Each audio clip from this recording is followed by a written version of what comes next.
Henny, he go get the cake. Then we link up with the gang. Gang. OG, I draw up the play. Henny, he go get the cake. Then we link up with the gang. Gang. OG, I draw up the play. Henny, he go get the cake. Then we link up with the gang. Gang. OG, I draw up the play. Henny, he go get the cake. Then we link up with the gang. Gang.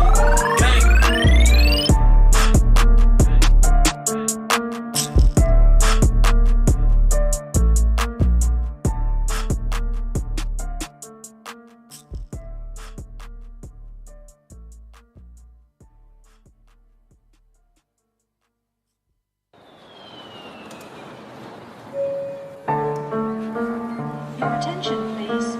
Please do not smoke in the terminal building. Smoking is only permitted in the specified smoking areas. Zach. OG, I draw up the play. Henny, he go get the cake. Then we link up with the gang. Gang. OG, I draw up the play. Henny, he go get the cake. Then we link up with the gang. Gang. OG, I draw up the play. Henny, he go get the cake. Then we link up with the gang. Gang. OG, I draw up the play. Henny, he go get the cake. Then we link up with the gang. Gang. OG, I draw up the play. Niggas don't know what to think. Thought I get money, you change. What you thought we was the same? Still stay away from them clones. Niggas better leave me alone. Talking about niggas as low. Run with niggas who don't know you. Whoa, I made that zagging when city to city. You niggas not hot in your state. If it was money to get a hit Henny, we get it and never complain. Same go for the gang, and we split it up all the same. I can't really eat, let's stay straight, cause we go way back in the day. My day ones from back in the day, they still hang around me today. You wanna come round us, you can't. I'm rolling up loud, it's great. But mama, she bad but complain, cause I'm too in love with my dreams. And I gotta get on the plane, and go get this money with them. I draw up the plate, Henny, he go get the cake. Then we link up with the gang. Gang. OG, I draw up the plate. Henny, he go get the cake. Then we link up with the gang. Gang. OG, I draw up the plate. Henny, he go get the cake.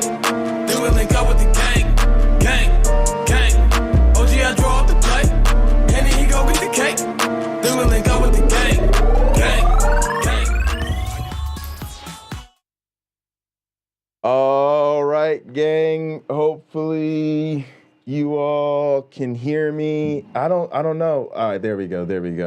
Can you guys hear me all right on YouTube? Steph, do you have sound on YouTube? Yes, maybe. Can you guys hear me all right? Yeah. All right, cool. Look, let's go ahead and get into this. No bullshit today. We got a serious thing to deal with. All right, so somebody has left an absolutely despicable, unconscionable, and intolerable remark for Derek Lambert of Mythvision. And it really deserves our attention right away. And a couple of things stand out to me. We find ourselves in this situation because Derek chooses to do what is right by marginalized people in our community. He chooses not to look the other way. He chooses not to pretend everything's fine when things are not okay and people are hurting. And then this is the backlash that comes from it. And we all need to be concerned about it because the truth is, we need our allies. We say you need to be anti-racist or get off the stage. You need to be pro-queer community or get the fuck off the stage. Trans is beautiful or get the fuck off the stage. Anti-misogyny or off the stage. And on the list goes. But as much as we want to encourage people to pay attention, look up, speak up and then stand up. The truth is, when you do so, sometimes the target that's on us becomes the target that's on you. It's the ugly side of being an advocate and an ally. It's the part that we don't want to talk about. It isn't always safe. It does sometimes come with risk, and sometimes there's a price to be paid. Now, what those of us that have these allies need to do is when people come for them, we then have to turn around and stand up for our allies. We have to let people know this will not be tolerated. The other thing is, we have to fight against this toxic treatment of content creators. I have a YouTube channel. I have a presence on social media. I am not a presence on social media. I am not a YouTube channel. I'm a fucking person. I'm a fucking human being. Me having a public channel does not give you the license to dehumanize me. I still need to eat, sleep, shit, and fuck like everybody else. And if you cut me, I will bleed like everybody else. We have to really make a hard line in the sand that says just because somebody's a content creator or a public figure on social media means you could just treat them any old type of way. That shit's not okay. Now, the person we're dealing with today is Edward the Confessor 1546. We're going to listen to what Derek has to say about this situation. But as far as I'm concerned, I'm calling for this person to immediately cease their presence on YouTube and other forms of social media.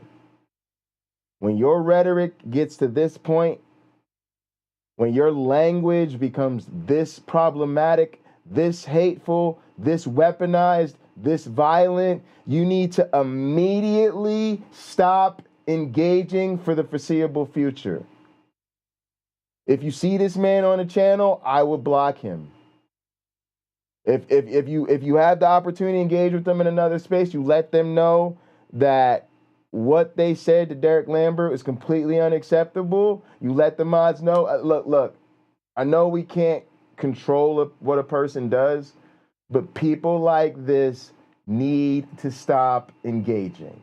You need to take a whole ass break from YouTube, and you need to do some serious reflection on your life choices.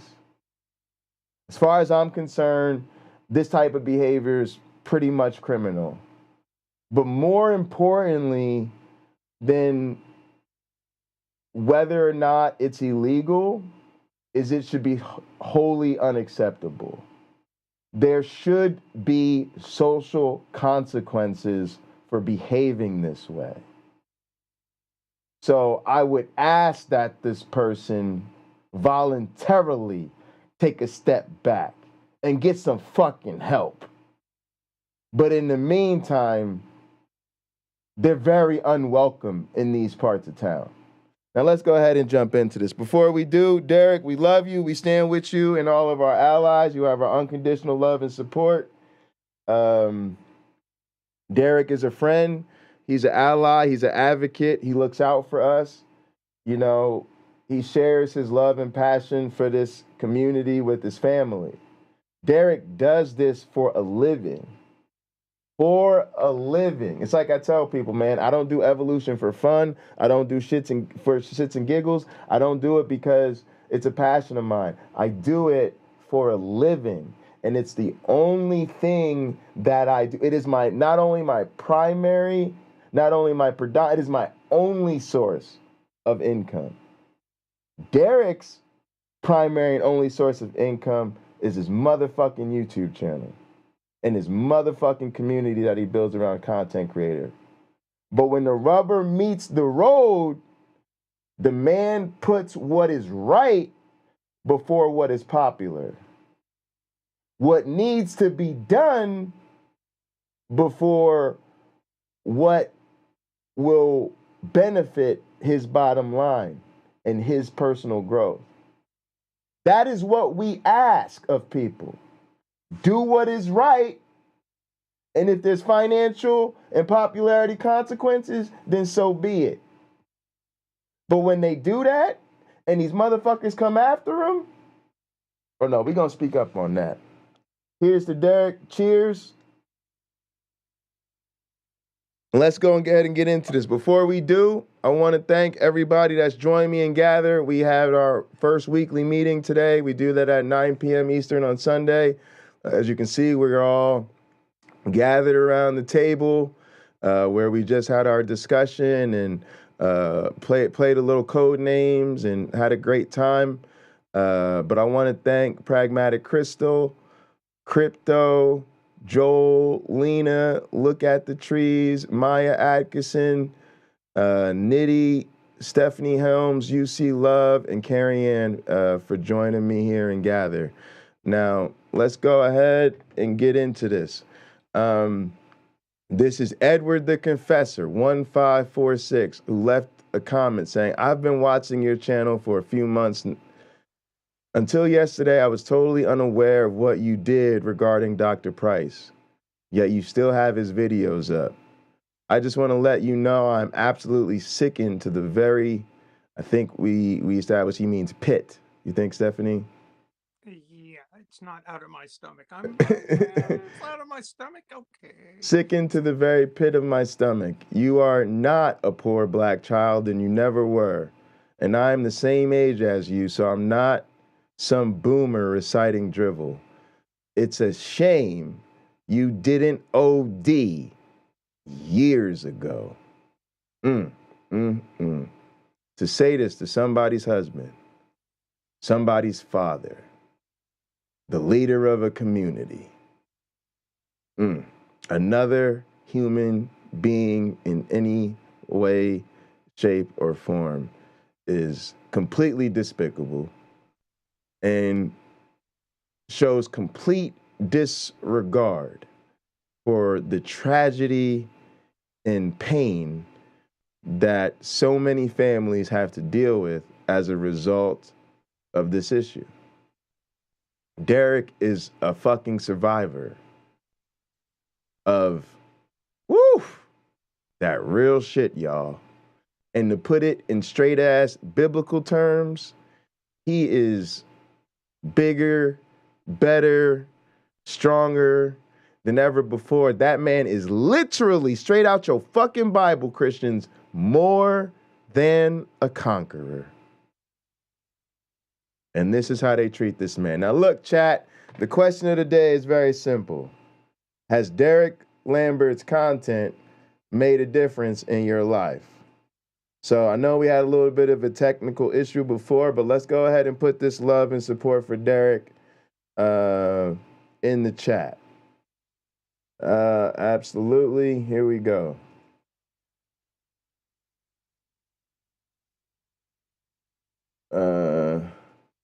Let's go single. Here we go. All right, now that's my response. Yes, Derek Lambert's content has made a difference in my life. Absolutely. And to be honest, perhaps more than any other single content creator. Come on, y'all, put it in the chat. Let's let Derek know how real motherfuckers actually feel about the work this man does. Let's get into this.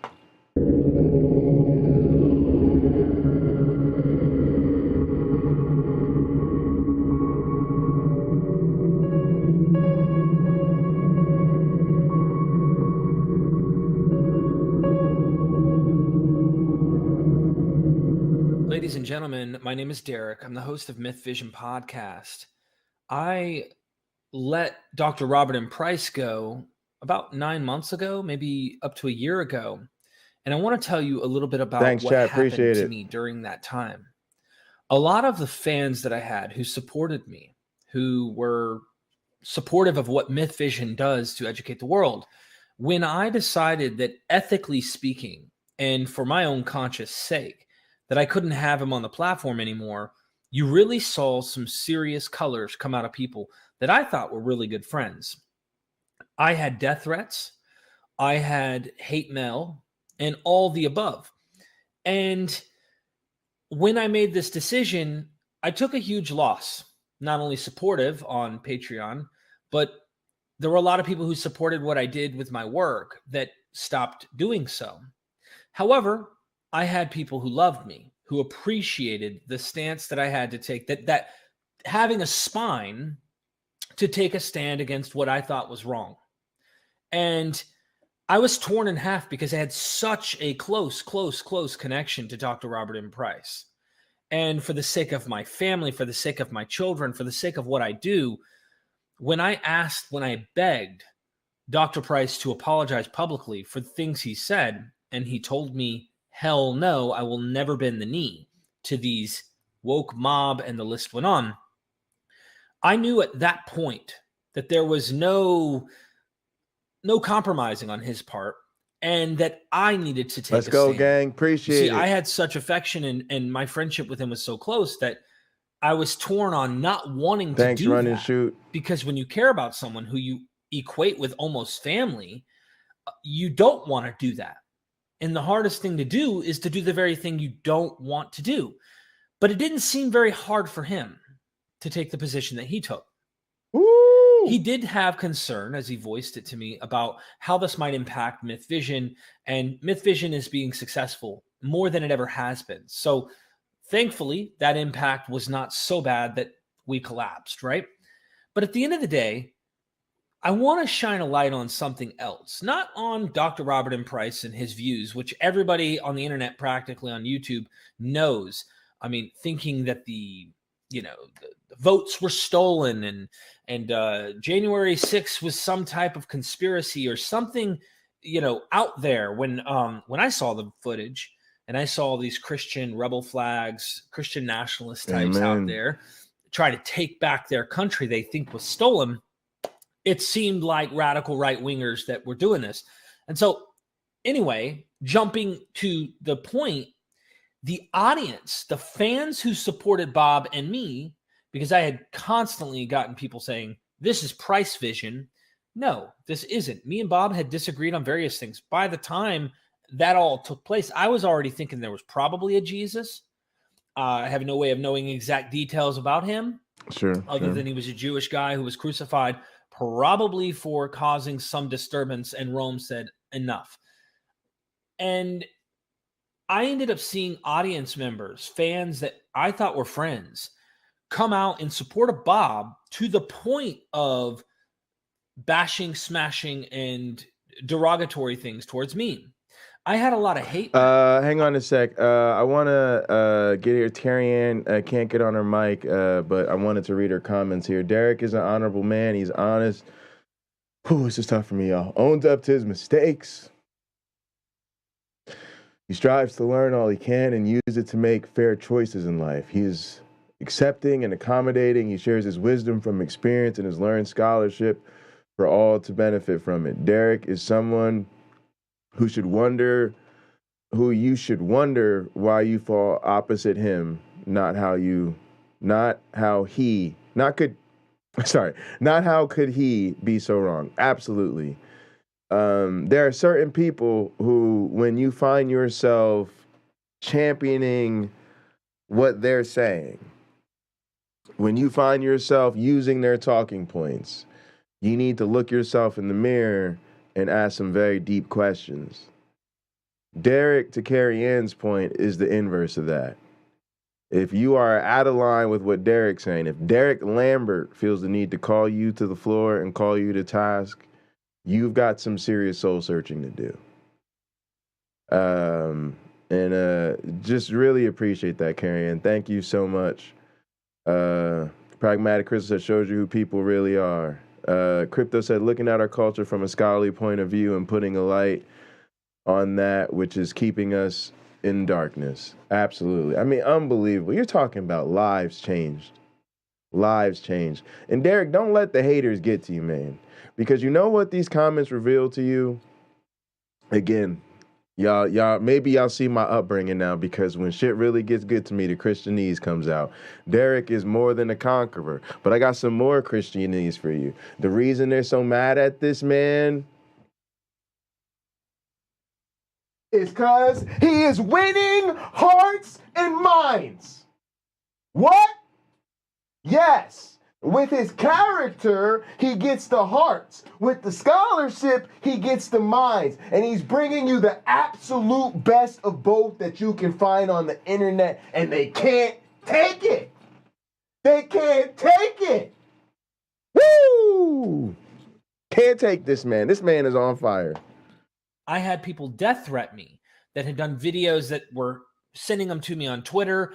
I had a lot of people pretty much tried to just shame me, guilt me, bash me. Ralph Ellis was one of the guys who really wanted to just slam me, right? I had to block this guy.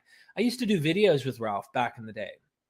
And when he over and over runs to the conspiracy theories, or I find it ironic, every person in history, from pharaohs to Jesus, you name it, has some type of Caucasian white guy, right? The pharaohs could not have been black or dark skinned, for that matter. They all seem to be important figures, seem to have been white men, or at least white in complexion. It just seemed really odd that, you know, these heroes of his seemed to look like him. So he was anti-scientific in the sense of saying global warming isn't a real thing. The vax is a conspiracy. Like list after list of conspiracy things. He does this in his own research as well. And I started thinking maybe there is overlap with things that Bob has said politically, conspiratorially, with in terms of social political issues, over into maybe some of his work, right? I have not done any deep, exhaustive work. I've tried to let it go and move on and get on with my life. And I have done that. Even with the recent apology, I was hoping that Dr. Price would come out and apologize for things he actually said. And instead, when he came on Gnostic Informant, it turned out he was apologizing and saying, I'm sorry, I don't know why or what I did wrong or how I did anything wrong. And this was one of the things when we first started talking again, he had no clue and thinks that he hasn't done anything wrong. And the diehard Bob fans actually side with him. And they think this guy has done nothing wrong whatsoever in anything that he has said and done. And so what do you do when two sides completely disagree on a matter like this?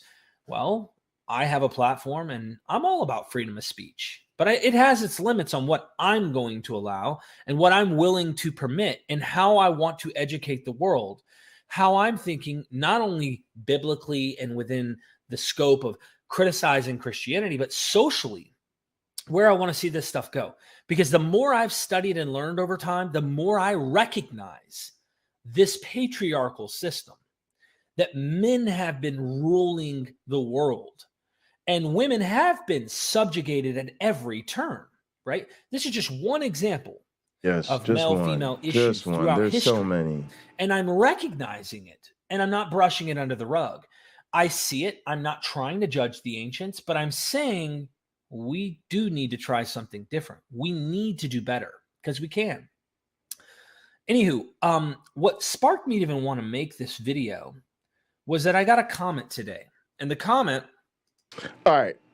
I want to touch on a couple of things before we get more into this comment, and then I'm going to let y'all hear from the panel too.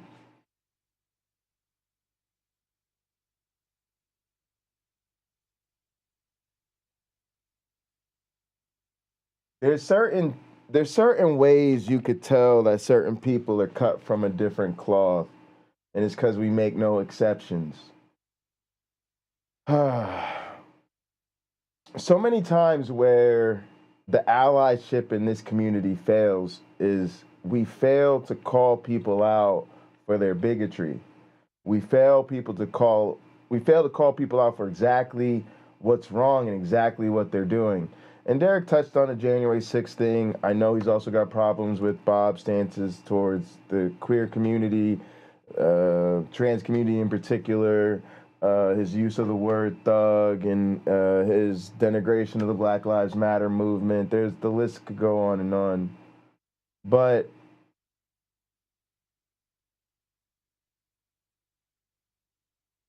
so many times, think about how difficult it is. You're listening to some conversation between some Christian and some atheist, and the atheist can barely muster the strength of character to call out that stranger for their bigoted worldviews. Think about how rare and precious those moments are in our community.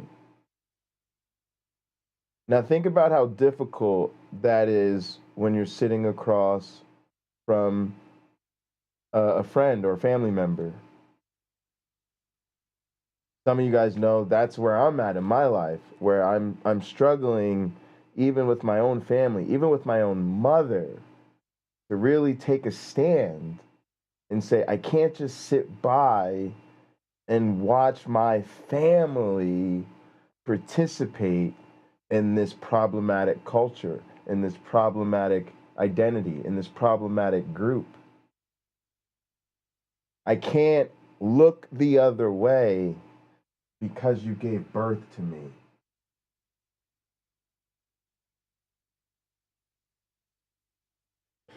I understand how much harder it is to call someone to task when you love them. And this man called to task someone he loves.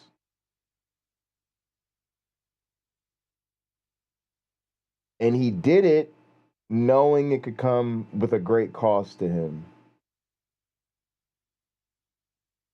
And then all these people sitting around act like he's so unfair to Bob Price. He has been more than fair to Bob Price. The only reason the situation even happened, Derek didn't wake up one morning and decide to throw Bob Price under the bus. Scholars and people, as he's told the story, were hitting him up, letting him aware that this is a problem. Potentially, there were incidents where it was even getting involved in his scholarship. These were incidents well prior to the Derek situation. Chrissy's talked about it. She talked about it on Neil's channel. So it was already interfering with the scholarship, potentially undermining the efforts of a lot of the more serious scholars in this community. And since Derek is such a central clearinghouse in public space for these scholarly ideas that are important to this community, they were putting pressure on Derek. And all he said the man needed to do was apologize. But he wouldn't. He's a fucking scholar. Got a fucking PhD. All you had to do is do your fucking homework, look into the shit, recognize why your behavior was problematic, and say you're sorry. And he couldn't do it. And then later, the heat dies down, time passes. We all know time heals wounds. Gives the man a chance, tries to use his influence in relationship with the man to give him a second chance. Meet him where he's at. Give him a chance outside of the channel to show that he's learned from all of this, that he's grown. And he fails, completely fails. And furthermore, goes on a bunch of other channels doubling down on the bullshit. Not unfair at all. This is incredibly brave. This is incredibly difficult to do. You should recognize the strength of character and the cowardice to attack it. The other thing is, and I tried to say this to Bob, boy, you want to be a scholar? You want to have a fucking platform? You want to act like you got some influence around here? Then don't be a bitch when it comes to holding you to the floor for the influence you have. Bob Price brings out the bigots. It isn't just Bob Price goes on some channel, says a bunch of bullshit, and then everything's fine. Oh, Bob Price said some controversial shit people don't agree with. People's feelings are hurt. Now people are butthurt because of some shit Bob Price says. No, Bob Price said some bigoted shit, and the bigots just coming out of the woodworks. What? The whole neighborhood is invaded by bigots. Now all of a sudden, we was having a nice little secular community. We was fucking supporting our marginalized people. Now we can't even walk down the street hand in hand with them without bigots popping up out of the woods like, gotcha, bitch. What? This whole thing was how we realized that we have a problem in this community with right-wingers, with bigoted right-wingers. Literally, a lot of us was sleepwalking through this motherfucker before this. We didn't even realize they was out here with numbers like that. Bob, you want to have an influence? Take responsibility for the influence you have. No. We in this community had to tolerate more bigoted bullshit as a direct result of your behavior. You increased it. You were the catalyst. You were the Kickstarter.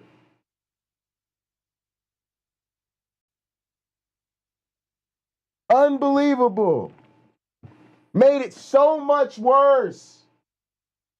Bob Price brought suffering into this community.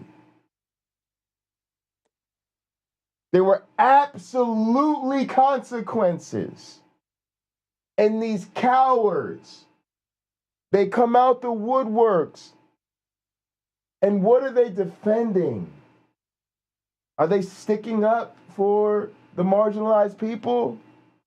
No, they're sticking up for the bigots. They're sticking up for the bullies. They're threatening the allies. Disgusting. These are disgusting people, and it brings it out. They create passage for each other. No. This is serious.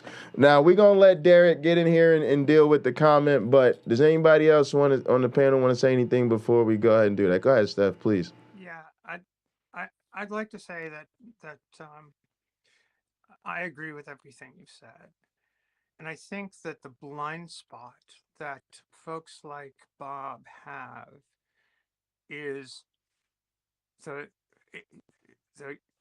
convenient conceit that his words don't have impact, because his words do have impact. What the gentleman wrote in the comment that you featured is that impact, and Bob would like to evade that. He would like to pretend that the very I don't think that Bob himself is necessarily hateful, or that he really views himself that way. I do think, having had some interaction with him, that he's almost there to start listening to the people that are really affected by this. And what I see all too often is the people that are being affected being abstracted. So you wind up having Bob being able to run away from some of the more outrageous positions that he has taken, and let the people who literally write, "I wish you were dead," to a guy like Derek, knowing the struggles that Derek's gone through, knowing the struggles that so many people go through in order to find themselves and find a better way to live. Bob doesn't see that by taking the positions he does, he encourages people to let their full spleen show and bleed out in internet comments, whether it's on Twitter or YouTube or anywhere else. I mean, and I would, if Bob were watching right now, I would ask him to think about that. I mean, this guy's comment didn't come from nowhere. Absolutely. And the other thing I would say, given, and we can get into this later, the other thing I would say is you can't complain about being canceled while at the same time complaining that the content that you created in concert with Mythvision and with Derek Right. is still up there. You're not being canceled, dude. Your Right. expertise in your field is still celebrated. The one Absolutely. thing that you're being called out In on, spite of all of this. in spite of all of this, the one thing you're being called out on is your capacity to inflame passion from the part of people who just simply want to hate. Mm. Maybe people like Bob need to think about that. And I just want to say it speaks to the desperateness. See, what people don't realize is, and I'm gonna say this because I know my boss kind of understands this about me, but for those of us that are living both lives, we're atheists, we're secular people, but we're also scholars in related disciplines. Our work is the foundation of advocacy because people need our work in this community. They need it. They don't have the luxury of dismissing it, right? Because they need, if it is a genuine skepticism towards the historicity of Jesus, there's a very limited number of scholars that are giving them that. If it's needing to know how to combat creationism, there's a very limited number of evolutionary biologists who are here willing to speak up to that, right?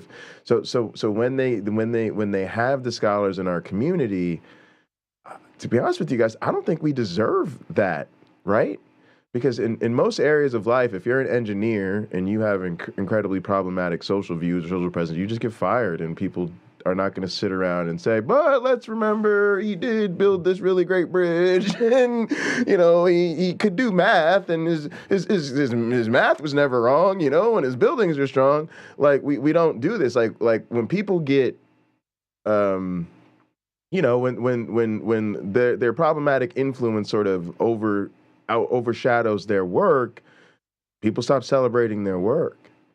And I think it really speaks to how much we need the scholarship that the small but fortunately growing numbers of scholars who have lent their voices to these issues are.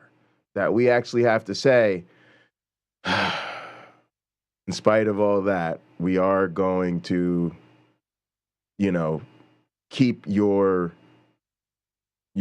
scholarship in the arena here, even though we could have a conversation about whether or not even that effort's gone too far, right? But I just do think that should be mentioned because one, I don't think scholars deserve special treatment in that regard, just to be honest. And two, I do think it speaks to the vulnerability of this community. And you said you hope Bob, if he's listening or somebody gets wind to him, that he thinks about this thing. And I hope this is something he thinks about, Bob. Like, I hope you think about what it really means to be a celebrated scholar in the atheist community. It comes with fucking responsibilities, according to people like me.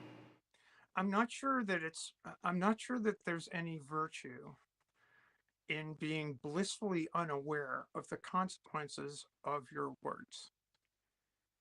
And I think that the comment that was left that Derek's addressing, that you're addressing, that I'm addressing right now, that's a consequence. And if your knee-jerk reaction to the word woke means I am entitled to be unaware of the consequences of the words I speak, the actions I take, the views I espouse, blissfully unaware of that.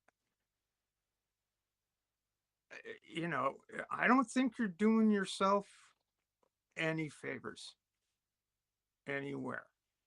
And if you're so devoted to those concepts to be unwilling to listen to the people you are hurting,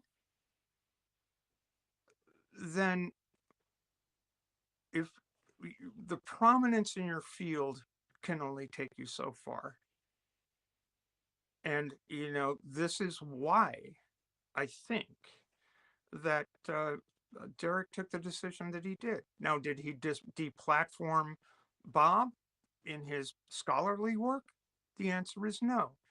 And yet, what does the guy say in his comment?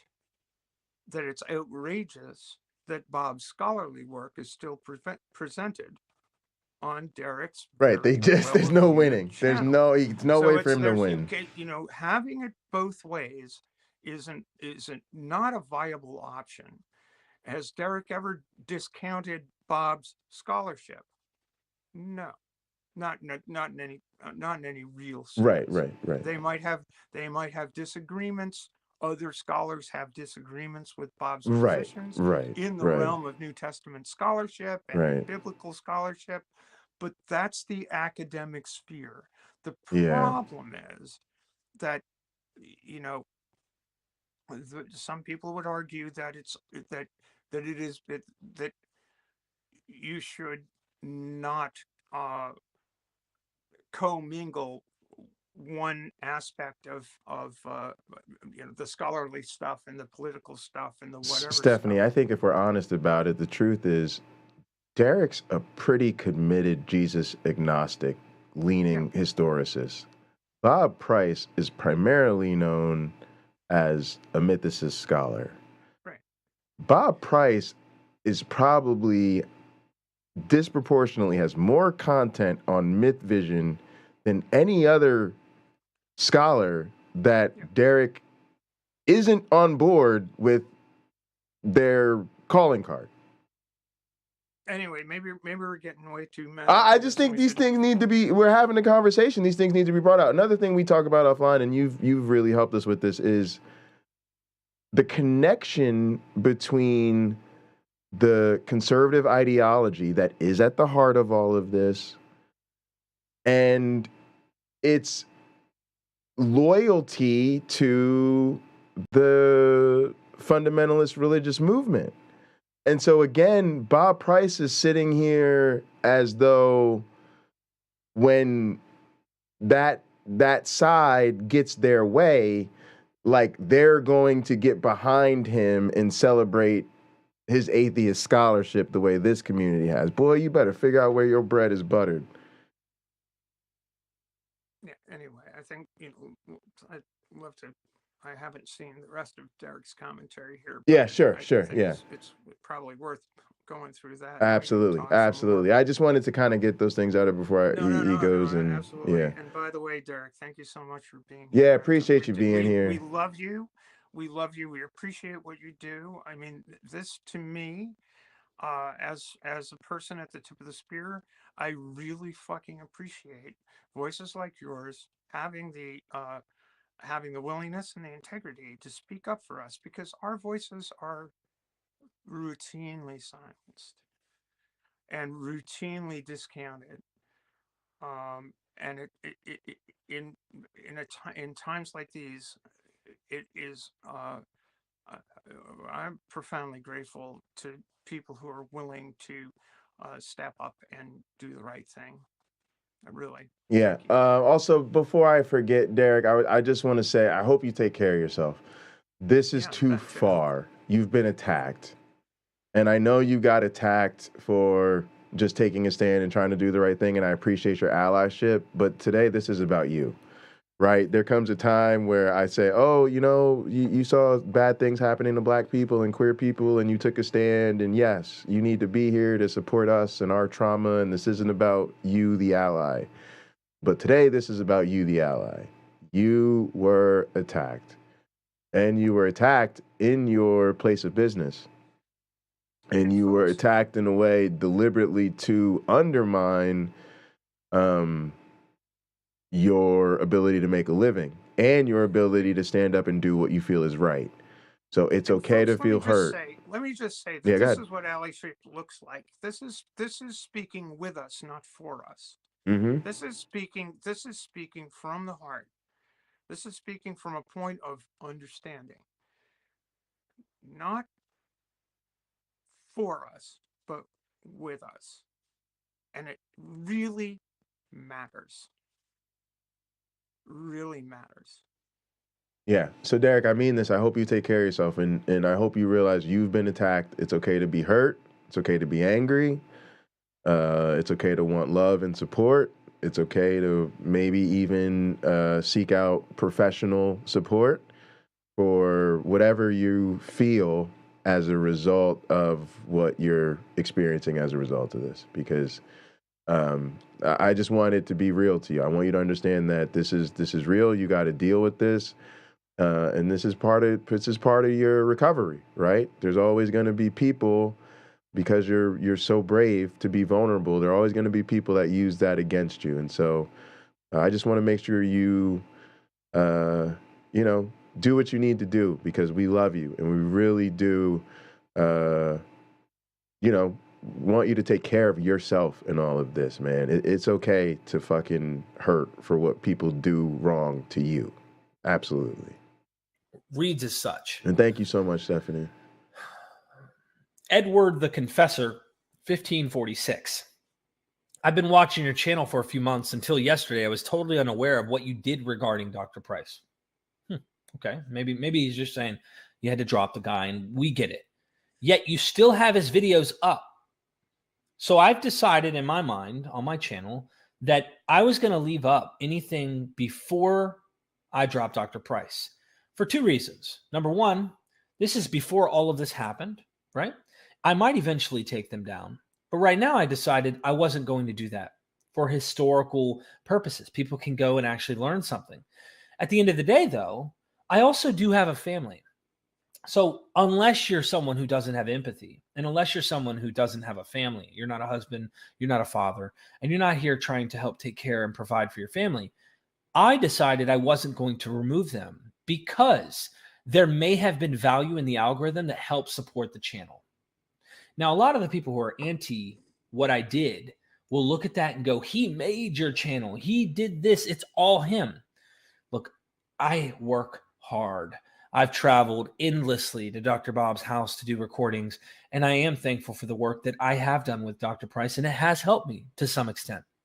But I know the limitations. See, before all this went down, and I even knew all the things that had to be said by Dr. Bob on the internet, I was actually planning on helping him to grow exposure that he never had, because that's... Sorry, I had to pause the tape right there because this is something, and I'll give just a little bit of... This is something I actually spoke to at the academic conference. People get this fucked up about Derek all the time. Number one, let me tell you something. Nobody makes anybody else's channel. Never, ever, under any circumstances. Let me tell you, every single day when I get up and stream, I have to take responsibility for my show. I have to decide what I'm streaming. I have to go live. I have to put the work into setting everything up and making sure everything... Yes, people can be guests.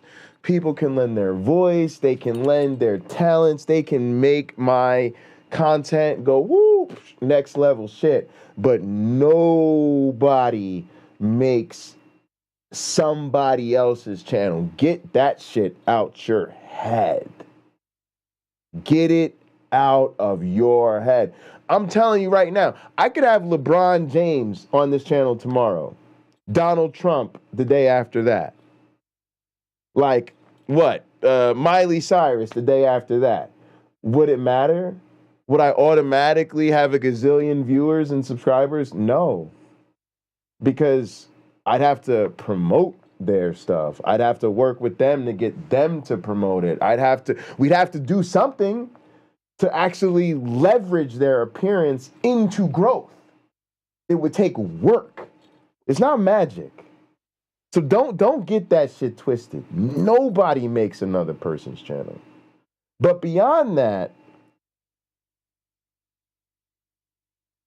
academics making a popular podcaster's platform? Are you serious? Do you know anything about social media? People wake up and they just wake up in the morning. Oh yeah, well, you know, all the popular podcasts are fucking scholars these days of issues related to religious studies. Y'all, that's a joke. We're not in this game without Mythvision. This whole community of podcasters, especially on the secular side, that we're tired of dealing with the bullshit academics on the apologist side, made a decision to seek out secular scholars and give them a platform because they recognize the audience that needed their work. I recognized when I was in graduate school that Derek was doing shit for academics that nobody is out here doing. Even our own universities and departments do not recognize the fact that we could be direct injecting our scholarship into audience who want our work, who will celebrate it and consume it even in their spare time. Universities are totally asleep. They're like, oh yeah, you got thousands of people watching and that's cool. Could you go teach that history class for like 14 students down the hall, please? Oh yeah, could you write a published paper for a journal that literally no one's ever gonna read outside of like 15 people in your field, and then go to some conference with like 32 professionals in your field and present it? Derek is putting these people in front of tens of thousands of people. A good Mythvision stream puts a fucking scholar in front of a stadium. A fucking stadium full of viewers who are buying their books and their articles. Fuck out of here. Fuck out of here. I spoke up at the conference. Do not get it twisted. Derek belongs amongst the academics because he is doing more for us than our fucking departments and the people who sign our paychecks. Do not get that shit backwards. That shit pisses me off. Ungrateful ass motherfuckers need to get that shit straight. That's the ambition I had.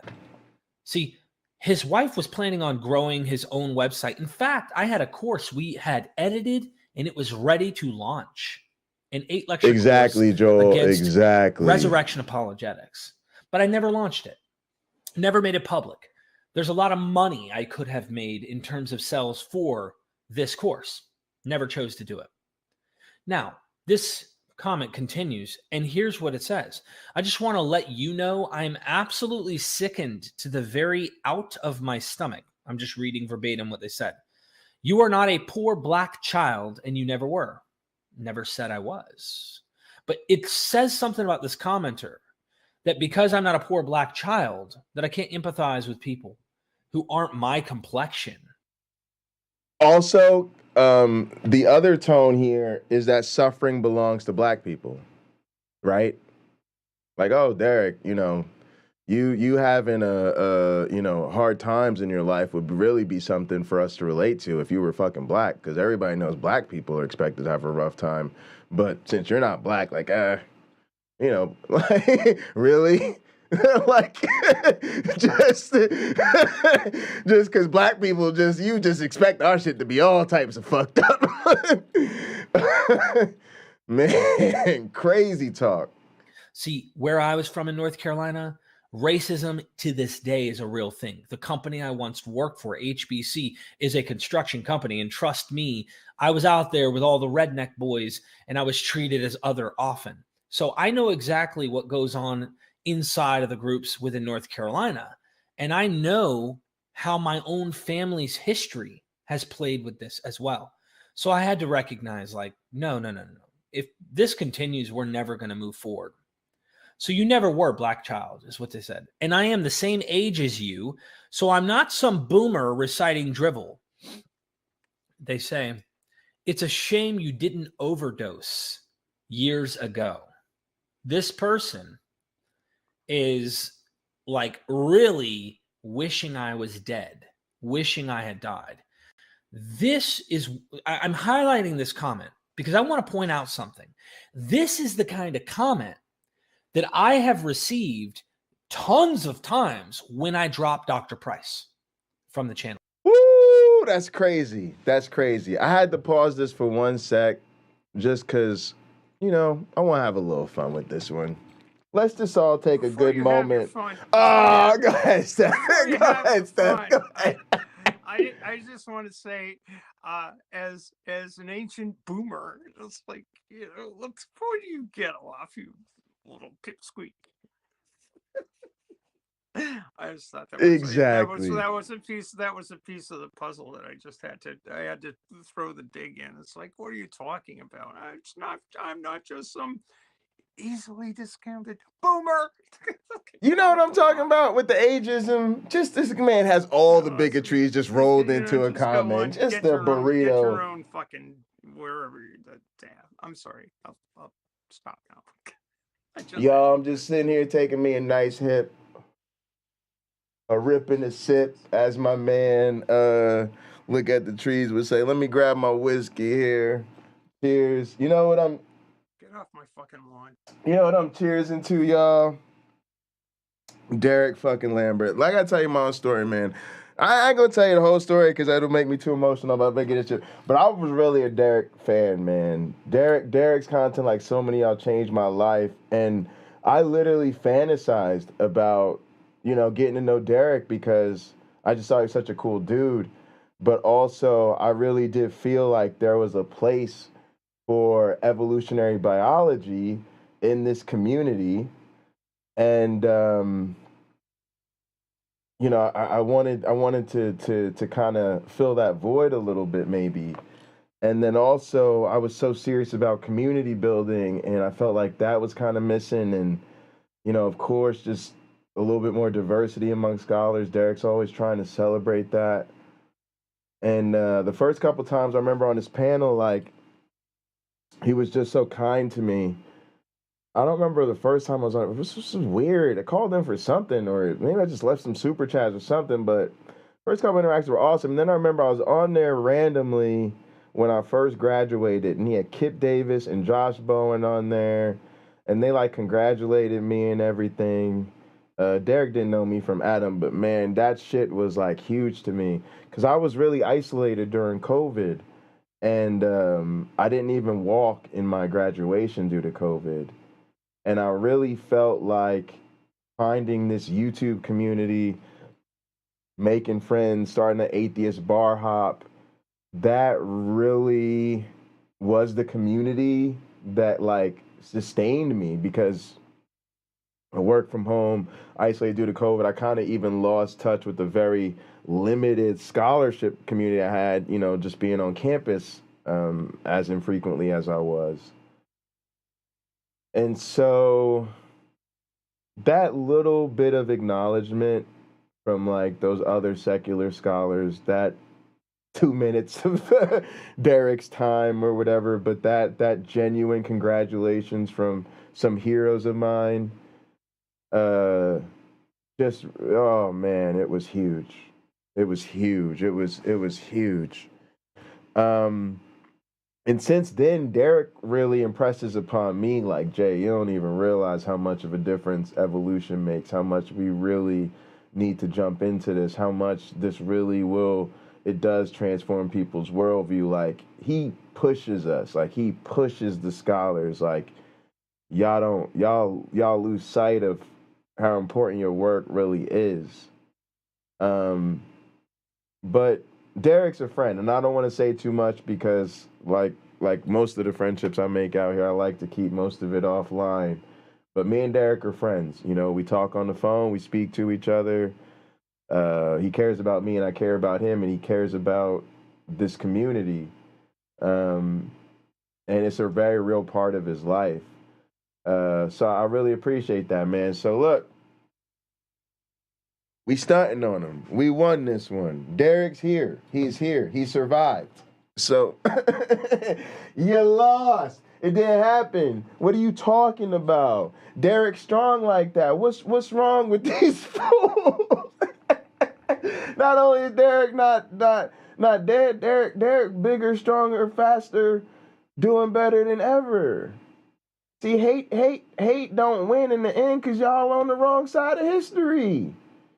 You're rooting against the weight of progress instead of for it. So look, I'm gonna take me another rip right here. While you're taking another rip, I'm just gonna say it's more than just being able to take it. It's more than just being able to say, well, you're okay. The sticks and stones don't break your bones and all of that because you're tough. Well, toughness isn't the be all and end all of the measure of a person's willingness to be a good human being. I've heard that case made by certain other rather right-wing atheists who basically said that to me. Well, you're okay, you made it, so why should you care? You should care because of the people that can't take it. You should care because of the people 100%. that are gonna be hurt. 100%. You should care because 100%. it shouldn't be this hard to 100%. be who you are as a human being, as a person. It shouldn't be the measure of a human being shouldn't be one's ability to overcome the slings and arrows. It should be the willingness to examine why the slings and arrows exist in the first place. Right. And a willingness to tell the bully to back off. The willingness to recognize that having one's back isn't good enough. You should notice the wall it's up against, and you should notice the firing squad that's ready to kill. Absolutely. And yeah, a couple things. I totally agree with that, Stephanie. And that's kind of what I'm getting at. One of the things is to speak sort of in this instance, hopefully with Derek and not for him, but repeating, things he's made public. He has a recovery channel. I highly recommend that everybody that hasn't seen it check out Derek Lambert Recovery. It's an amazing channel. And the stories he tells on that channel will transform your life. If you think you know Derek, I mean, it'll open a whole new dimension for you. But the channel exists as an unbelievable resource because I don't know what to say or how to address any of the substantive issues that someone who is struggling with addiction might face. And so I would sincerely say to you, if you don't have other resources available to you, in addition, if you or someone you know is struggling with addiction, please use Derek's channel as a resource for yourself or that person. It is actually a seriously responsible channel that is an amazing resource for those of us that just want to learn, but it's geared to actually help people recover. And Derek has so many unfortunate stories of people he knows who did not survive their addiction. Yeah. So when we toast to the fact that he's here in celebration and victory, it's legitimately out of awareness for the fact that it doesn't have to be that way. And we could easily be pouring out one for someone that's no longer with us. But instead, we're toasting and so happy that he is. But this is the depths of depravity that people are stooping to defend bigotry. This is the violent backlash of the last gasp of the current social order. This is the type of, it's not going to go quietly into that night that unfortunately we have to deal with. Go ahead, Steph. I'm old, and it's as the older I get, the more I think that the problems humanity faces, the biggest problem humanity faces, is a lack of empathy, and the greatest hope that we have are people like Derek and people who do care, and people who out of their own suffering have made it their mission, or at least made it a part of their work in interacting with other people, to make the path less hard. And this is where I think that I part ways with folks like Bob, or others, who whose philosophy is built upon on toughen up, you know straighten up and fly right, that kind of thing. It doesn't work that way. It can't work that way. It's not when you're in a maelstrom. You need some help, and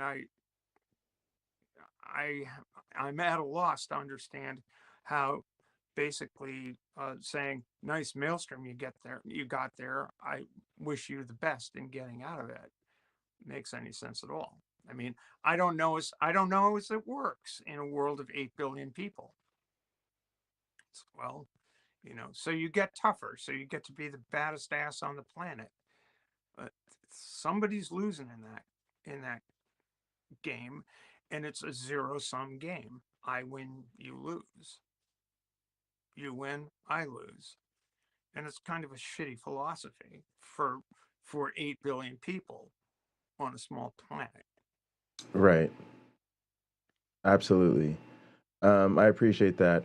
Also, Stephanie, you said you're old. You're seasoned.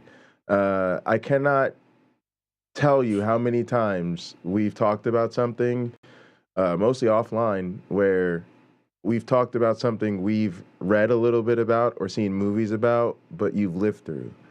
And those conversations have actually really transformed our understanding of what was really going on or what it was like. And I hope, if we're going to keep forcing you to get dragged off your bench and away from your sewing machine, and and away from the middle of the ocean, which is where you thrive best, it's your natural habitat.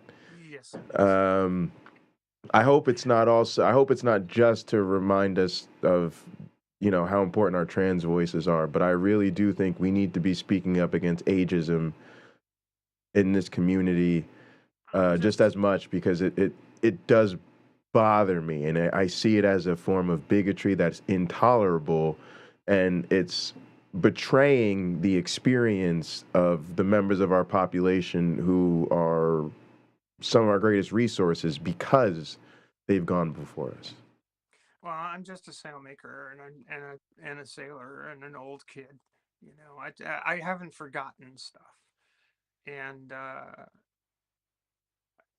that's what I'm talking about, is empathy. It's like you can't forget, and you just can't forget where you came from, and all of this stuff. And like I've said, I come out of the social gospel tradition of Christianity, and that's, I haven't met a whole lot of people within the atheist sphere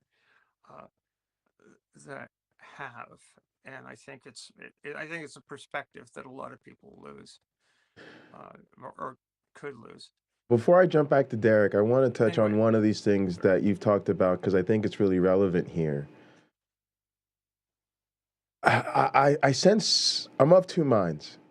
I sense in one way that part of what we're dealing with is actually a sign of progress. It's like we stepped on the gas too fast and good for us, right? Like we've made the bigots uncomfortable because we've said, look, we're kicking in the door, we're not waiting for you guys anymore. We want a better world and we want it right now. And if we got to drag you guys kicking and screaming along, or we've got to, you guys have to face some consequences, then that just is it just is going to be what it is. And this is their violent pushback to that, right? But at the same time, you always remind us that previous generations always get this feeling that we're winning or that we've won. And you said to me, like, don't be surprised if, you're feeling 30, 40 years from now, like, wait a second, I thought we settled this back in 2023 or 2024 or whatever, right?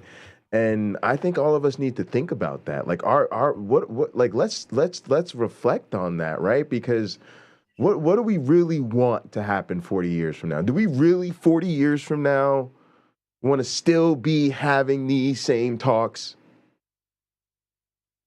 Because I think that in a lot of these conversations, we lose sight of the reality that's hangs in the balance in all of this.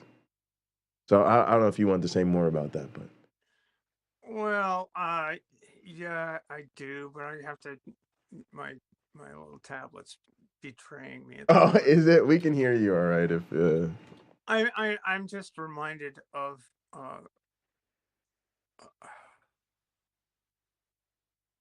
Take your time. King's letter from our Birmingham jail. Mm.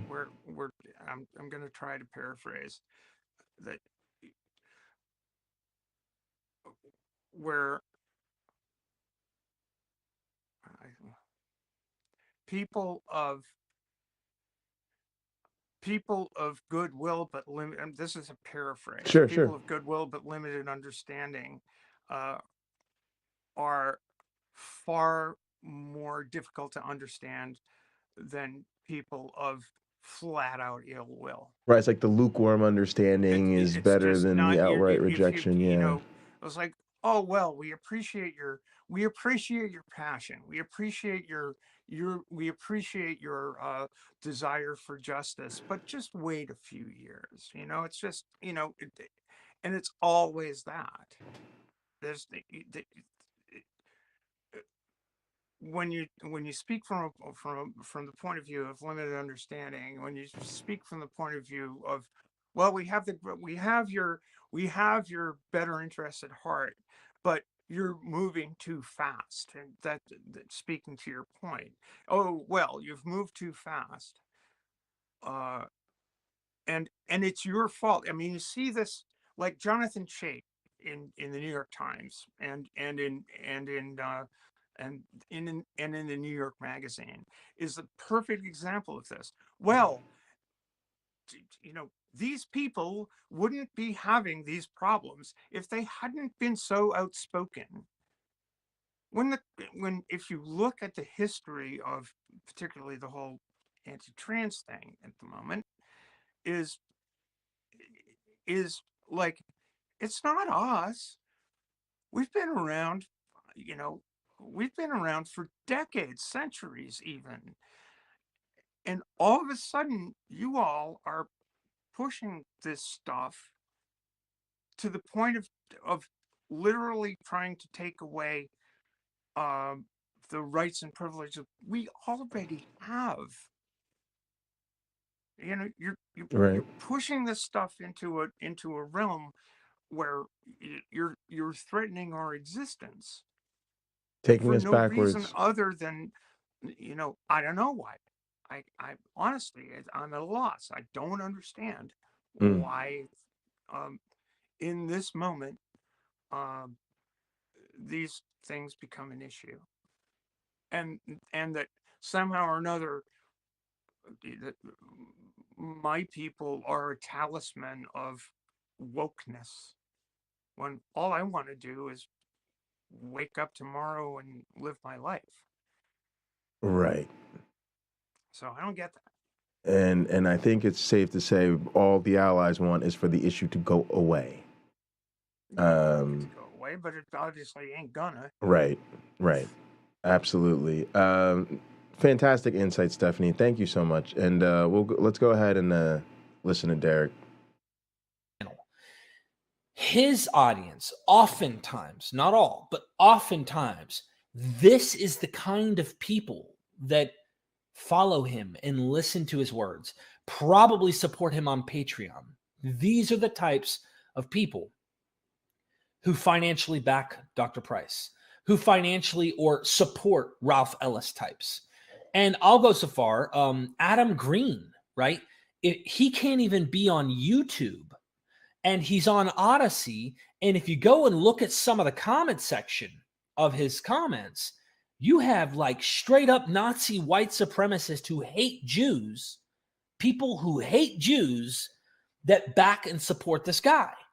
Now, does that mean the supporters are the person they support? Not necessarily. Not necessarily. That would be a fallacy. However, the fact that this goes unchecked and endless support for these people come from people with this kind of rhetoric, wishing I would die because I took a stance that I believed was the right one ethically and the best for me and my family and what I want to do with Mythvision.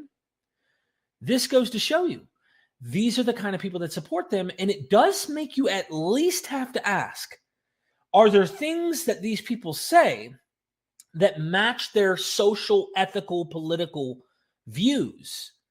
Are you going to support someone whose rhetoric can easily be used by hateful people like this person wishing I would have died and wasn't a poor black child?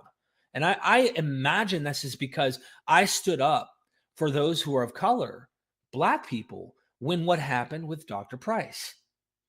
See, if your rhetoric is only causing more issue for that minority group, why don't you rework your rhetoric or don't talk at all? Because it's not helping the cause. So I'm simply saying a lot of people who jumped out at me after all this happened, this is exactly what they would say. They would literally make death threats or wish I would die or make all sorts of derogatory things toward me. And I hate like reopening the wounds because it's pretty traumatic, but Dr. Robert M. Price's own daughter contacted me after all that went down. And she said, I'm not the one who's, saying this. She said that the reason she doesn't stay with her father, doesn't live with her father, is because of this kind of racist rhetoric. And a lot of the values they hold are hyper right-wing, super conservative, to the point where you're almost equating it to something that is racist, that is whatever it might be, misogynistic, or whatever the example is. I'm not giving a specific example, but his daughter doesn't even stay there. Now, what are we going to say? His daughter's woke. His daughter's liberal. His daughter this, his daughter that. I can't help but think, wow, that's like, once again, a situation where someone's harmed, and rather than listen to the person who might be harmed by something, we should just go with the people who are in defense mode saying they're not harming other people or they're not doing this. I want to give a voice to the person who actually is saying they're harmed and at least hear them out, understand why. And I don't think the rhetoric in trying to stop that is good. So there's a lot here to unravel, but this just reminded me. I figure, why not make another video? Because I just got another threat, or at least a hope that I would be dead. Wished you would have overdosed and died. And this is exactly the thing I said when I took that video down that I made, dropping Dr. Robert M. Price. I said, I'm a drug addict who made a lot of issues in my past. And if I didn't get a second chance, I wouldn't be where I am today. Many of the people who may have been rioting and such in that, when I was equating this, maybe they're committing crimes or whatnot. Like he was saying, just shoot them. They're in a war zone. Well, I guess in any of the illegal activities I was on, I should have been killed. And holding to that strict moral standard, the way that Dr. Price did, I said, well, you know what? That puts what's me up, in the same Ox? boat because I technically should have been Pop killed on by those over standards. and join us and gather. Heathen Queen's in here. Okay, Heathen Queen, just come walk over. Let me go find Heathen Queen. Hey, can you set yourself to follow me real quick, and I'll bring you over to everyone. You got in. You made it.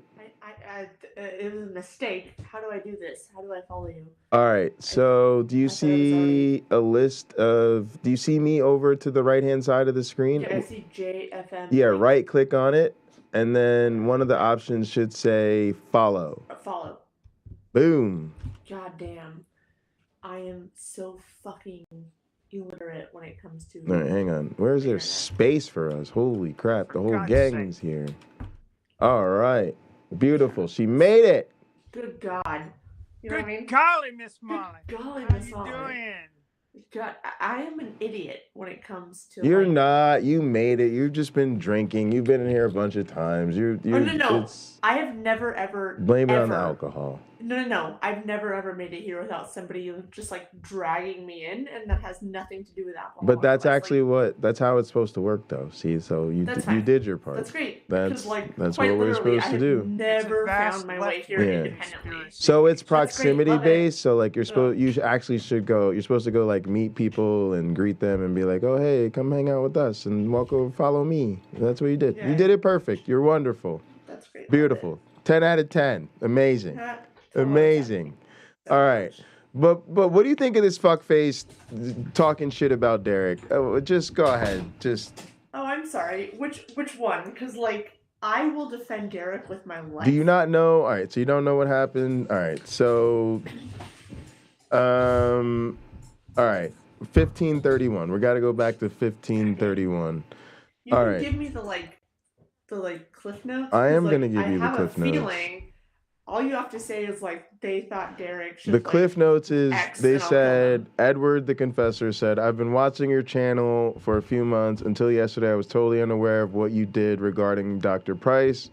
Yeah, you still have his videos up. I just want to let you know I'm absolutely sickened to the very pit of my stomach. You are not a poor black child and you never were. And I'm the same age as you, so I'm not some boomer reciting drivel. It's a shame you didn't OD years ago. So as a boomer reciting drivel, HQ, let's have your reaction. So I will say this. Wait, is Derek in the chat? It doesn't matter. I just want to know. Yes. He's here? Yeah. Love you, Derek. My response. Also, he said hey to you, and he sent you some love, just so you. Yeah. So I think I saw the comments, and like I. Yeah, you were busy. You were distracted. Again, you had a lot going on. Boomer. Again, like fully admitted boomer. So like the thing is, if we're gonna back up, like when all of this shit originally happened with Price, there was like this period of kind of like, what is the word I'm looking for? I could have handled the situation with more grace, and I think Derek was responding in a way because I was being very aggressive, and so I understand that. That has nothing to do with anything at this moment, because at this moment, if someone comes for Derek, you can fucking meet me. You know what I mean? Yeah. It's like, I don't give a shit. Yeah. So, and even if that wasn't the case, if you are someone that is like, hey, you should just go die, pull up. Yeah, it's real. Because like that is some fucking bullshit. If you're gonna say that like I don't agree with your political, economic, religious, whatever stance it is, if you're going to say that, I don't agree with you, therefore you should have succumbed to an addiction and no longer be alive, prison, and like I'm an abolitionist. But like, I don't know. And to just say that to Derek, who like didn't just survive, but is helping other people actively fucking survive. Like, how he's dare trying you? To do good in the world. That's the thing. Holy Like, if you're shit. someone who is Oh actively my inflicting harm, I goodness. still don't think someone should wish death on you, but like, if you're being a piece of shit, I probably won't defend you if I'm being honest. But if you are someone who is actively doing good in the world after overcoming something that quite literally could have easily killed you because it's a disease, like, I'll fist fight you. Yeah, it's just terrible. It's no problem. It's Like, it's no problem. It's not just a problem. a really terrible thing, and there is some level in which I don't know. Yes, we all should live in a super peaceful world and all that, but to me, things like this happen because people were never taught boundaries. Like, there wasn't consequences for people for stepping way too far out of line, and now this type of thing is permissible. And then the assumption is I can do it because there won't be any consequences. I can do it there because I don't really care. It is what it is. I'll say whatever the hell I want, and you won't do anything about it. It's pretty brazen. I will. Yeah, It's the problem, but I will. Well, that's what the keyboard warrior is counting on. Yeah, so I think the thing is, it's like, and this is not exactly the same thing, but it's something I say literally all of the time, and it's not a one-to-one, but like, the reason that for me personally, that I am never, ever, ever, yeah, I'm never concerned about going toe-to-toe with a fucking guy, is because never in their lives have they been required to think sort of like on the spot. Therefore, I know that they are never going to come up with anything that is remotely insulting to me in any way whatsoever. So, like, therefore, in these situations, which again is not a one-to-one, like, they are throwing out their best, and their best is like, you should have died, or Yeah, or you should never have existed. Yeah. And it's like, it's not funny. It doesn't mean anything. It's just you thinking you're being some kind of fucking edgelord. And in reality, what you're telling everybody right now is that, like, you have the, like, emotional, mental, psychological depth of a flooded thimble. Thanks for coming. Thanks for playing. This is super great. Like, you want me to take you seriously? Nah, yeah, it's just so overwhelmingly ignorant. That's a great way to put it, Carrie Ann. All right, let's get in. Let's let Derek finish up here. Sorry, Derek. Love of you. Dr. Robert and Price. No worries. Appreciate you. With all the crimes I've committed, I should be dead. You should just kill me. I mean, you can say I could have died, but like wishing I would have, or that you should have shot and killed these people in riots, whatever.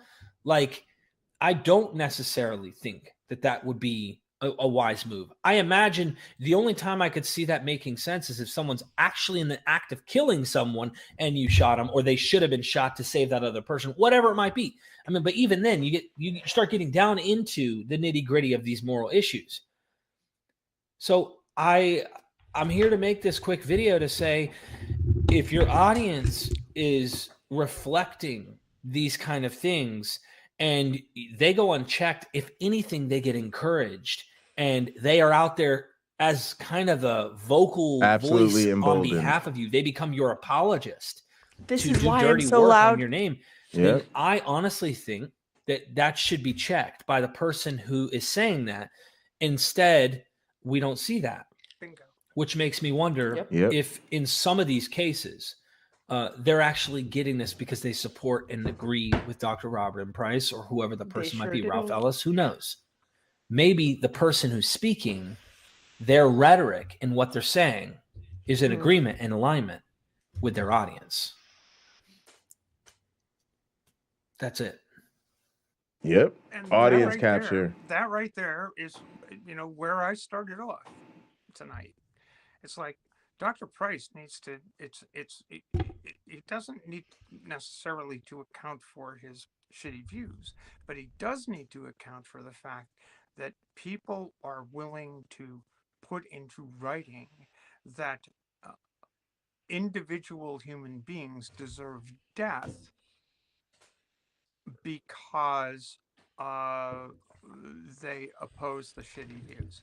It's like, wait a minute, hold on. So, Bob, you're going to call this guy out, or are you going to double down about how you're being canceled? But again, he when quoted. You're not being canceled. When your scholastic, your scholarly views are still being platformed by Derek Lambert, by on various channels. You're not being called out at all. But there's no consequences for him, like in reality. But Derek is being and his family and other people who have been at the tip of the spear are being pilloried because of the views that you hold, and that's how your supporters react in the public sphere. Are you willing to say it's okay to do that? Are you willing to challenge Derek Lambert and not challenge Edward the Confessor? Right. Where do you sit here? Right. Which is the worst thing? An ideological conflict or a physical threat? I mean, where do you stand, Bob Price? Where do you stand here? Sorry, like, this is not in disagreement with you in any way. I fully agree with you. But, like, something that just grinds my fucking gears is that, like, Bob Price, being a quite literally a scholar, has... And a whiny-ass titty baby, but... Sure, yes, all of those things. Yes, agree. No disagreement there. But not mine. Stay away. But, like, as someone with a PhD, right, still has such a fundamental understanding of, like, the biblical texts that he spouts this bullshit because he is more concerned with his own identity politics that he cannot separate from his religious, even though he's an atheist, his fundamentalist, like, way of believing. And so it's just hard, like, the shit that he spouts is incredibly harmful to marginalized communities. Absolutely no argument there. But, like, when you listen to what he's saying, and I am saying this from a privileged position that is not nearly as affected by his nonsense as everybody else, it's like he just doesn't understand anything.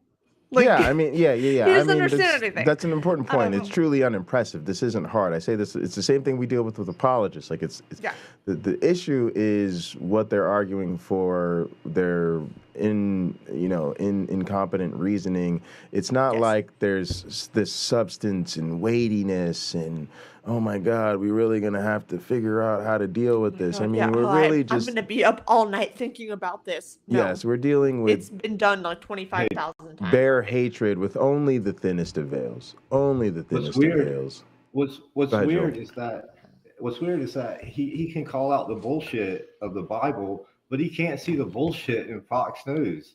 He literally told you that he was still going to watch Tucker Carlson when you had him on to apologize. He can't fucking differentiate the bullshit that he can find in the Bible, but he can't need to find more alcohol. I can't do this. Fox News, yeah, because this is the reason. Crazy. This is the reason. Bob Price left religion. He never left fundamentalism. Right. He never left the framework of patriarchy. No. He decided, I don't believe in God. However, this binary thinking where I am in power over everybody all of the time throughout history. And that's the reason. He can only ever conceptualize himself as the person that is in power, regardless of the situation or the dynamic. You cannot show me a situation in which Bob Price thinks he is oppressed and is actually oppressed. Yeah. You can't. Right. You can't. He can only conceptualize himself as Jesus or King David or a slave owner or like whatever, right? And so therefore he agrees with all of these or creates all of these theological treaties or moral high grounds or whatever you want to call it, that is, twisting. And I don't agree with scripture in a lot of points, but like it twists scripture to misrepresent what like the original oppressed people were saying so that he can use it to justify, and it's not just him, it's many people. They can use it to justify their privilege and power. Yeah. I mean, and a whole bunch of these folks managed to adopt these images of power as their avatars, and they represent that.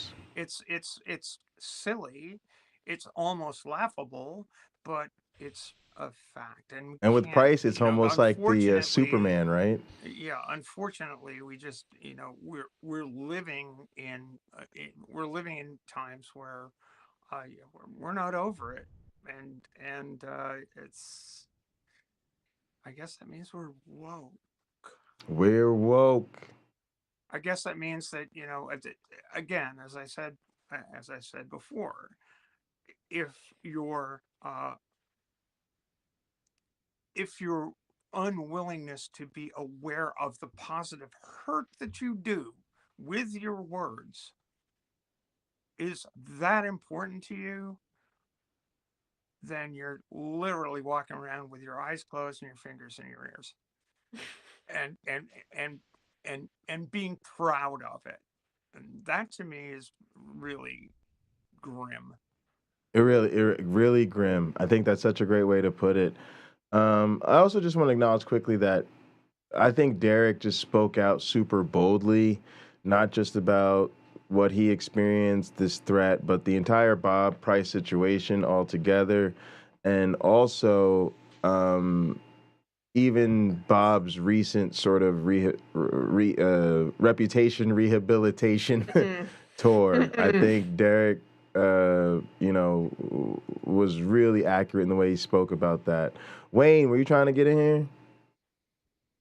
I need more alcohol. Go about Bob Price for go handle that. Wayne, I thought Wayne was waving his hand or something. Yeah, please do. Thanks. He's at work. Oh, he's at work. Oh, maybe he's just waving. I got it. All right, folks. Anybody on the panel that hasn't spoke up and would like to have their thoughts included in the stream, please do. Just so that we can go ahead and wrap the stream. I want to keep it nice and watchable. And nice. If people want to go ahead, please join us and gather if you want to continue the conversation. We'll also be hanging out in here overnight. So go ahead, click that link and join us for the overnight hangout. I think we'll be watching some HBO and playing some games and stuff. Yeah, just wanted to tell Derek go ahead, Joel. Stay strong. His courage inspires me every day. Yeah, Derek, we love you, man. Like I said, man, keep your head up. Derek. Take care of yourself. Heathen Queen, appreciate you. If I can just say this, I know there are still like a lot of people who are like not sure if like Derek and I are like possibly at odds. We are not. No, I don't think that. We are not at all. I know you don't, but I think some people are like, what's I understand going on? that. And like, no, nothing. Derek is my guy. Love him. If there's ever any kind of conflict between me and Derek in the future, nobody will know about it because he and I will handle it before it ever goes public. So like, just know that Derek and I are quite literally always good. I just want to say that because I think it's like been like questionable. Sure. Derek is good people. And I feel like it's not like I am the be all and end all of anything, but for what it's worth, Derek is good people to me. And therefore, like, I trust that anything he puts out, I can back. And if I don't back it, you won't know. because he and I will handle it before it ever goes like public that we don't agree. So like you all can not worry.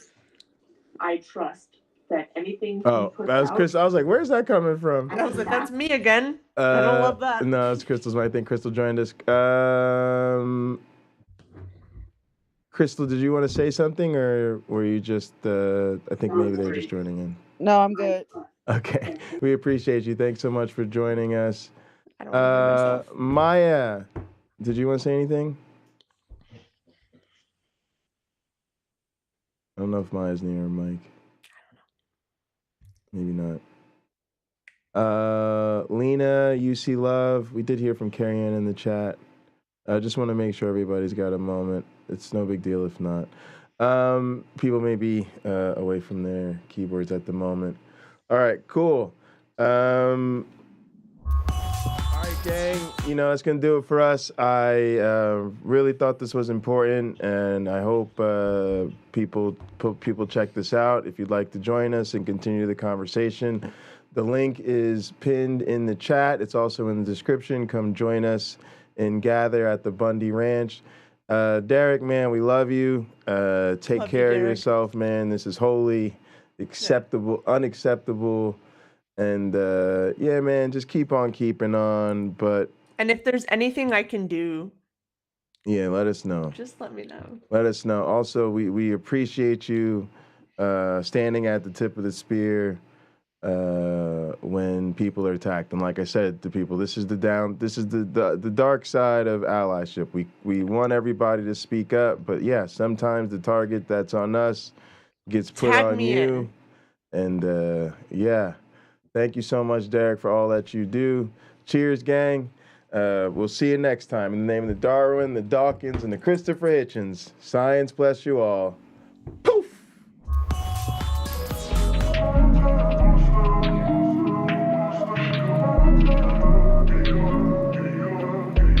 Zach?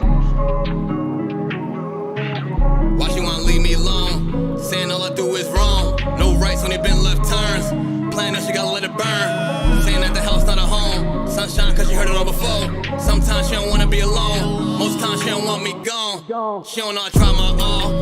She don't know I sprung in the sun, but I'm going in the winter, so we good to the fall. Remember how I told you I get it and I win. Now I'm got it, you ain't answer my call. Wonder if I've been moving too strong. Maybe I just been moving too boss. Really hate when the feeling get lost. Nowadays she just dodge my calls. In the game throwing laws like Paul. Young legend Miss John like Wall. And I wish you never met like Carl. Thick game lay it down like law. Made plans but you canceled them all. I was just trying to splurge in the mall. Now I'm home stacking bread till you call. It's time to roll. She tryna slide. We smoking Zah. Stop acting shy. Cause you a demon when I get between your thighs, girl. You like my rib, you know I need you by my side, girl. It's time to roll. She tryna ride. We smoking. Stop acting shy. Cause you a demon when I get between your thighs, girl. You like my rib, you know I need you by my side, girl. We smoking that side. I'm trying to get high. She said that she not ready for